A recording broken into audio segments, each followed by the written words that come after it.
मोदी जी ने 2014 में कहा था कि हम किसानों की आय दुगनी कर देंगे। किसानों की आय दुगनी कब होगी?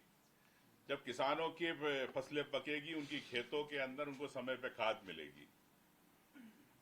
शिवराज जी पंजाब घूम रहे आधे पानी के अंदर, वो फसलें निकाल रहे पानी से, लेकिन मध्य प्रदेश के किसानों को शायद भूल गए। आज मुझे जानकारी मिली कि मोहन यादव जी स्कूटी बांट रहे हैं। अच्छी बात है, हम बधाई देते हैं। कांग्रेस के पहल पे आपने ये सब का ध्यान रखा बच्चों का, उसके लिए बधाई। लेकिन किसानों की बोरी भी बांट देते मुख्यमंत्री जी तो ठीक रहता किसानों को खाद की। तो मैं मुख्यमंत्री जी ने जिस प्रकार से प्रदेश को बेहाल छोड़ रखा, किसानों को बेहाल छोड़ रखा है, और मुख्यमंत्री मोहन यादव की पुलिस, मध्य प्रदेश सरकार की पुलिस जिस प्रकार से किसानों पर लाठियां बरसा रही है।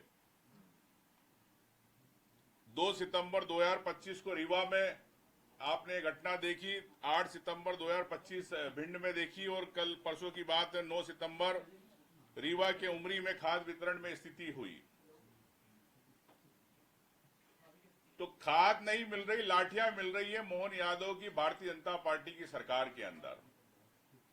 ये भारतीय जनता पार्टी की सरकार है जो किसानों की आय दुगनी करने की बात करती। उनका किसान संघ तो गायब है, चुनाव के समय जरूर आ जाएगा। जो भारतीय जनता पार्टी का है, आरएसएस का है, किसका है, पीछे से आता है और किसानों की बात करता है। मैं समझता हूं कि मध्य प्रदेश के अंदर किसान इस मध्य प्रदेश राज्य की रीढ़ की हड्डी है। 45% से अधिक किसान यहां पर है, और उत्तर प्रदेश खाद की मांग और खपत के अंदर देश में दूसरा स्थान रखता है। लेकिन क्या कारण है कि मध्य प्रदेश के अंदर खाद की उपलब्धता नहीं हो पा रही? उपलब्ध है, लेकिन पोर्टल पे उपलब्ध है, केंद्र सरकार के पोर्टल पे उपलब्ध है, मंत्रियों के बयानों में उपलब्ध है खाद। मंत्री जब विधानसभा में जवाब देते हैं, उनके बयानों में उपलब्ध है कि खाद उपलब्ध है। पूरे प्रदेश के अंदर किसान को कोई परेशानी नहीं है। तो मैं कुछ आंकड़े में बताना चाहता हूं कि मध्य प्रदेश में सरप्लस होने के बावजूद भी खाद क्यों नहीं मिल रही है, उसके कारण भी मैं आपको बताऊंगा। पहले मैं आपको आंकड़े बता दूं। 2023 में यूरिया थी 36,94 मेट्रिक टन उपलब्ध, खपत हुई 32,39,000 मेट्रिक टन। 2023-24 में उपलब्धता थी 41,43,000 मेट्रिक टन, जिसमें खपत हुई 34,37 मेट्रिक टन। 2024-25 42,43,000 उपलब्धता थी और खपत हुई 38.093.809 खपत हुई। ऐसे के ऐसे डीएपी के अंदर है 17। अब मैं आपको 24-25 का बाकी मैं आपको शेयर कर दूंगा आंकड़ा। 12,70,000 उपलब्धता थी डीएपी की और खपत हुई 11.66। ये 3 सालों में कुल 16,25,000 मेट्रिक टन यूरिया और 7 लाख मेट्रिक टन डीएपी जो बच गई। ये आंकड़े हैं मिनिस्ट्री ऑफ केमिकल फर्टिलाइजर ने लोकसभा में 25/7/2025 को दिया। ये केंद्र सरकार की तरफ से अपने लोकसभा में जवाब दिया गया। तो मतलब खाद थी, लेकिन किसानों तक नहीं पहुंची। क्या कारण है कि खाद किसानों तक नहीं पहुंची? और ये 3 वर्षों के बाद मैं आपको और जानकारी देना चाहता हूं। मई और जून 2025 में खाद सरप्लस रही, 3 वर्षों को छोड़ दे तो। भारत सरकार का monthly bulletin ministry of chemical and fertiliser का, जिसमें मध्य प्रदेश में डीएपी यूरिया दोनों की उपलब्धता खपत से अधिक राज्य में बताई गई। आप चाहे तो आप खुद बुलेटिन देख सकते हैं। 1.5 लाख करोड़ का पूरे देश का बजट है और जेपी नड्डा जी राष्ट्रीय अध्यक्ष जी इस केमिकल फर्टिलाइजर डिपार्टमेंट को देखते हैं। एक तरफ शिवराज जी, मध्य प्रदेश में मोहन यादव, तीनों भाजपा के बड़े चेहरे। क्या तीनों में समन्वय नहीं है केंद्रीय स्तर पर? क्या प्रदेश की राजनीति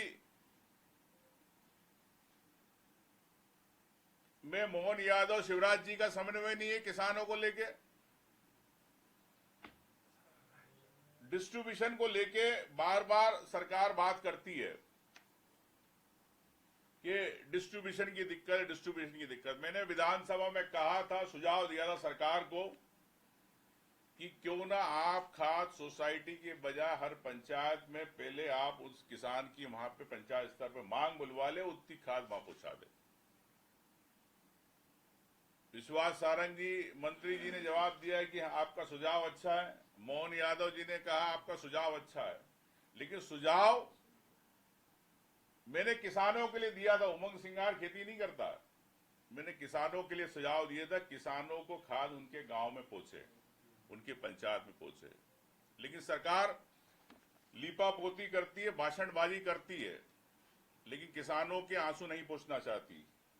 मैं समझता हूं कि दिक्कत की जो कमी है वो कमी है प्लानिंग और मैनेजमेंट में कमी है। केंद्र से कितनी मांगी गई आपने खाद, सरकार इसमें सर जवाब देना चाहिए सरकार को। अभी आप स्कूटी मुख्यमंत्री जी बांटेंगे तो उनसे ये भी पूछ लेना कि खाद आपने कितनी मांगी केंद्र सरकार से, बताए। एग्रीकल्चर एंड फार्मर वेलफेयर कृषि इनपुट जोनल का आयोजन करता है भारत सरकार। हर राज्य को बताना होता है कि उसे खरीफ और रबी में कितनी खाद की जरूरत होती है। इसका मतलब आपने समय पर रबी और खाद की कितनी आवश्यकता थी केंद्र सरकार को बताया नहीं। अगर बताया तो अगर खाद आई आपके यहां तो इसका मतलब सरकार खुद इसके अंदर इन्वॉल्व है, सरकार के मंत्री और अधिकारी इन्वॉल्व है कालाबाजारी करने में। मैं कह सकता हूं कि जिस प्रकार से अफरा तफरी मची है मध्य प्रदेश के अंदर, क्या आपने खरीफ और रबी को लेकर मूल्यांकन किया? सरकार बताए। क्या आपने जिला और ब्लॉक स्तर पर सार्वजनिक रूप से जानकारी जुटाई? सरकार बताए। क्या सरकार इन कमजोर योजनाओं को लेके खामियाजा जो किसानों को भुगतना पड़ रहा है सरकार की योजनाओं के कारण, क्या सरकार इसको दुरुस्त करेगी? सरकार बताए। 3 विभाग है जिनकी जिम्मेदारी है, क्या उनमें कोऑर्डिनेशन नहीं है? क्या सरकार कब इनकी कोऑर्डिनेशन कमेटी की बैठक होती है? हर महीने, हर सप्ताह, हर रबी खरीफ के हिसाब से क्या वो प्लानिंग सरकार बताए, सार्वजनिक करें किसानों को? कृषि कल्याण एवं कृषि के विभाग, सहकारिता विभाग, Madhya Pradesh agro development corporation, कृषि कल्याण विभाग खाद की निगरानी करता है, सहकारिता विभाग खाद की खरीद और भंडारण और डिस्ट्रीब्यूशन का काम करता है, और Madhya Pradesh agro development corporation खाद की खरीद और वितरण करता है।